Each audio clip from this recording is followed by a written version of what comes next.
बागेश्वर जिले में आंगनबाड़ी कार्यकर्तियों का आक्रोश अब खुलकर सामने आ गया है। अपनी मांगों को लेकर बागेश्वर, गरुड़ और कपकोट विकासखंड के आंगनबाड़ी कार्यकर्तियों ने एकजुट होकर जिलाधिकारी कार्यालय का घेराव किया। इस दौरान उन्होंने जिलाधिकारी के माध्यम से उत्तराखंड सरकार के नाम ज्ञापन सौंपा।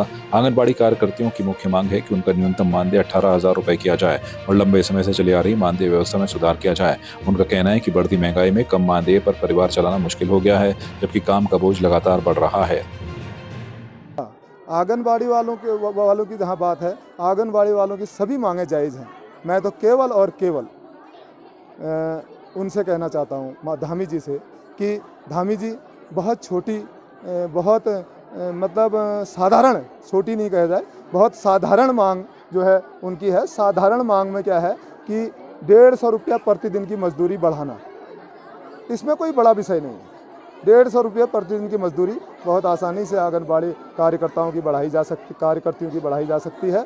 और क्योंकि आप हमेशा दावा करते हो कि खनन से इस बार हमको फर्स्ट नंबर का प्राइज़ भी मिला है और सबसे ज़्यादा पूरे भारतवर्ष में खनन से सबसे ज़्यादा आय उत्तराखंड प्रदेश को हुई है और सेंट्रल गवर्नमेंट ने उनको इस टाइम पे प्राइज़ भी दे रखा है। तो मैं समझता हूँ कि उत्तराखंड को इनकम ठीक हुई है, तो आंगनबाड़ी कार्यकर्ताओं की ज़रूरतों को भी ध्यान में रखा जाना चाहिए। आज हम पूरा बागेश्वर जिले के तीनों ब्लॉक हैं, गरुड़, बागेश्वर, कपकोट, आज हम लोगों ने एक रैली निकाली गई है। सरकार को हम ये जताना चाह रहे हैं कि वो हमें न्यूनतम जो मजदूरी दे रहे हैं वो हमारी इच्छा अनुसार नहीं दे रहे हैं। हम सरकार से थोड़ी सी मांग कर रहे हैं कि हमें न्यूनतम मजदूरी दें। जो आजकल मनरेगा में भी जो काम कर रहे हैं, पर डे का कितनी मजदूरी ले रहे हैं, वो हम लोगों को तो जीने लायक भी नहीं दिया जा रहा है। सरकार के द्वारा हम बार बार एक ही चिताया जा रहा है कि हमारे जीने लायक हमें मानदेय दिया जाए। बिल्कुल चल रहा है।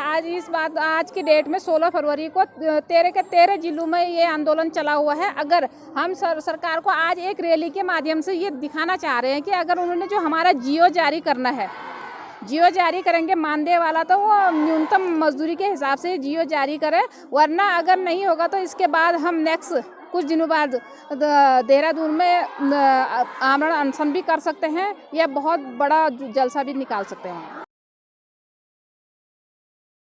सिर्फ प्यार ही एक जज्बात नहीं होता, अपनों के साथ घर बनाना भी प्यार होता है। आप इस धूप में कितनी अच्छी। और ट्रूमेट अप्लायंसेस के साथ आपका दिल और घर दोनों चले परफेक्ट सिंक में। ट्रूमेट अप्लायंसेस के साथ लिखिए एक नई कहानी और देखिए हमारी फिल्म गुस्ताख-ए-इश्क जो आ रही है 28 नवंबर को सिर्फ थिएटर्स में।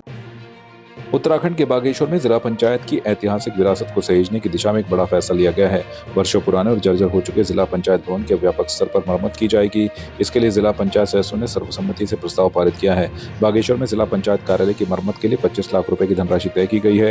यह भवन लंबे समय से जीर्ण शीर्ण हालत में था, जिसे अब संरक्षित करने की दिशा में काम शुरू किया जाएगा। जिला पंचायत प्रशासन के अनुसार यह मरम्मत कार्य पहली बार इतने बड़े स्तर पर किया जा रहा है ताकि ऐतिहासिक पंचायत भवन को सुरक्षित रखा जा सके और आने वाली पीढ़ियों के लिए इसकी विरासत को संरक्षित किया जा सके।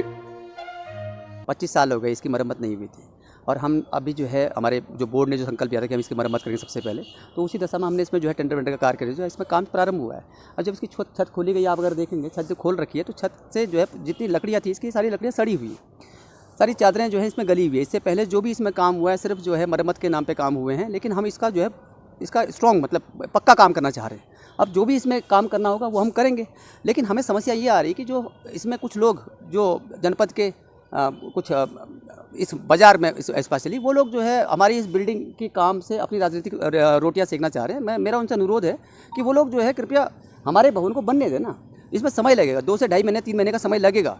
अभी इतनी जल्दी फैसले 5 दिन अगर हुए नहीं और वो फेसबुक पे जो है भ्रामक पोस्ट कर रहे हैं, तो मेरा आपके माध्यम से संपूर्ण जनपद जो हमारे इस बाज़ार के आसपास के लोग हैं और जनपद के जो प्रभुत्वशाली व्यक्ति हैं उनसे मेरा अनुरोध है, निवेदन है कि कृपया हमें अपना काम करने दीजिए और इसका पहले काम होने दीजिए। हम इस जो ये भवन इससे पहले था इससे भव्य बनाने का प्रयास कर रहे हैं। इसमें धनराशि अभी हमने 25 लाख रुपये सैंक्शन कर रखी है, लेकिन 25 लाख से अभी इसमें जो अधिक आने की संभावना है, क्योंकि जो इसका हमने इसको अभी देखा है, इसकी लकड़ियाँ हमने सोचा कि जो है 50% के आसपास ठीक होंगी, 50% जो है इसकी ख़राब है, लेकिन जब देखने में आया तो ये 90% इसकी लकड़ियाँ जो है सड़ी हुई हैं।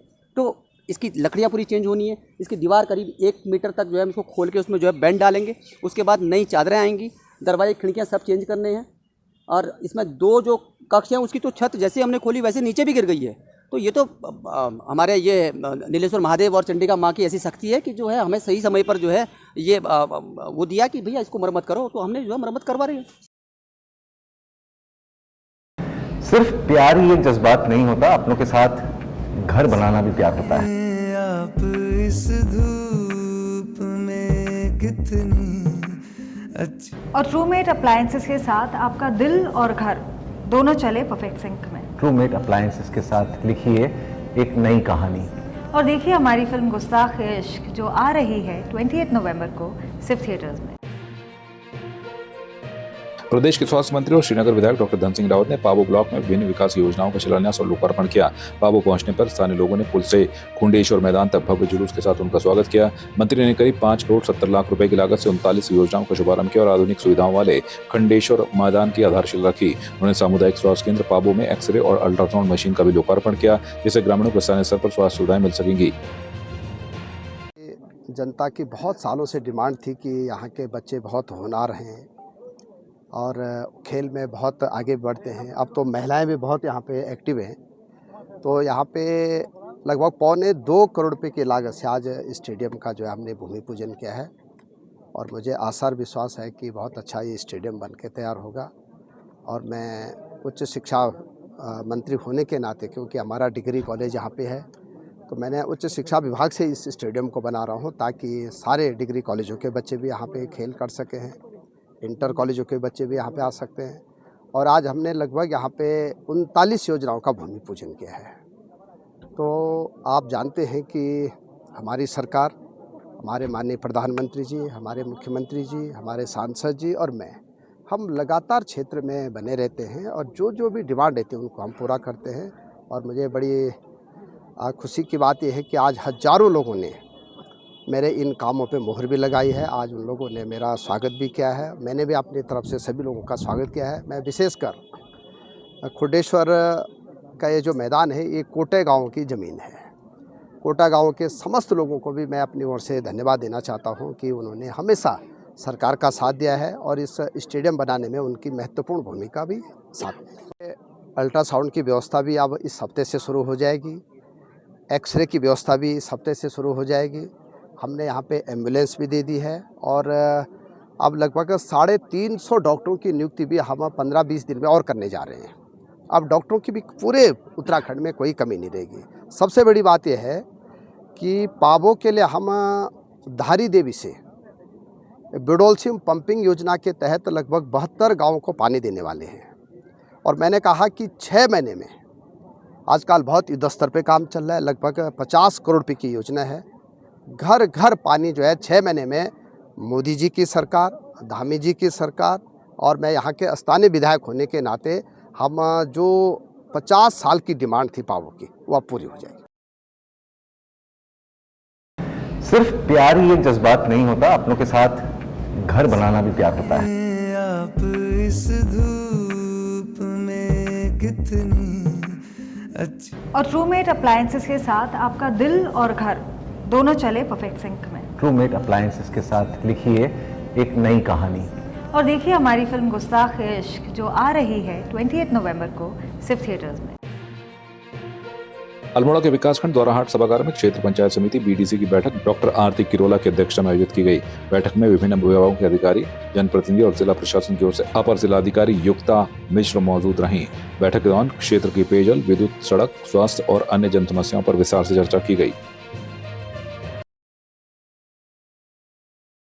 सिर्फ प्यार ही एक जज्बात नहीं होता, अपनों के साथ घर बनाना भी प्यार होता है। आप इस धूप में कितनी अच्छी। और ट्रूमेट अप्लायंसेस के साथ आपका दिल और घर दोनों चले परफेक्ट सिंक में। ट्रूमेट अप्लायंसेस के साथ लिखिए एक नई कहानी। और देखिए हमारी फिल्म गुस्ताख इश्क जो आ रही है 28 नवंबर को सिर्फ थिएटर्स में। जन जन की सरकार जन जन के द्वार कार्यक्रम के तहत न्याय पंचायत पुराना थल में जन समस्याओं के समाधान के लिए शिविर का आयोजन किया गया। शिविर में मुख्य अतिथि दर्जा प्राप्त राज्य मंत्री हेमराज बिष्ट ने अधिकारियों और कर्मचारियों को जनता की समस्याओं का तय समय के भीतर समाधान करने और सरकार की योजनाओं को अंतिम व्यक्ति तक पहुंचाने के निर्देश दिए। विद्वान एसडीएम खुशबू पांडे ने शिविर में आई शिकायतों का मौके पर निस्तारण किया और सड़क, पेयजल व शिक्षा से जुड़ी समस्याओं को गंभीरता से लेने के निर्देश अधिकारियों को दिए। देखिए, जिस जनता ने हमारी सरकार को 2-2 बार हम लोग को आशीर्वाद दिया और हम लोग को और प्रदेश के यशस्वी माननीय मुख्यमंत्री जी दूसरी बार इस प्रदेश की जनसेवा करने का अवसर दिया और इसलिए प्रदेश के माननीय यशस्वी माननीय मुख्यमंत्री जी ने कहा है कि हमको अब जनता के बीच में जाकर उनकी समस्याओं का समाधान करना है और निराकरण करना है। उसके बाद विगत 1.5 महीने से लगभग 45 दिन से हम लोग प्रत्येक न्याय पंचायत स्तर पर जाकर जन जन की सरकार जन जन के द्वार से आयोजित कर जो जनता की जो समस्याएं हैं उसका समाधान वहीं पर जहाँ पर शिकायत है वहीं पर उसका समाधान कर रहे हैं। प्रत्येक न्याय पंचायत स्तर पर जाकर जो है जनता की समस्याओं का समाधान करके जो है उसकी सेवा करने का हम काम कर रहे हैं। सिर्फ प्यार ही एक जज्बात नहीं होता, अपनों के साथ घर बनाना भी प्यार होता है। आप इस धूप में कितनी अच्छी। और ट्रूमेट अप्लायंसेस के साथ आपका दिल और घर दोनों चले परफेक्ट सिंक में। ट्रूमेट अप्लायंसेस के साथ लिखिए एक नई कहानी और देखिए हमारी फिल्म गुस्ताख इश्क जो आ रही है 28 नवंबर को सिर्फ थिएटर्स में। आपकी इस पर क्या राय है, हमें कमेंट कर जरूर बताएं। इसके साथ ही आप हमारे YouTube चैनल को सब्सक्राइब कीजिए। आप हमें Facebook, Instagram, Twitter पर फॉलो भी कर सकते हैं और संवाद 365 के साथ एक क्लिक में जुड़ने के लिए डाउनलोड कीजिए संवाद 365 ऐप।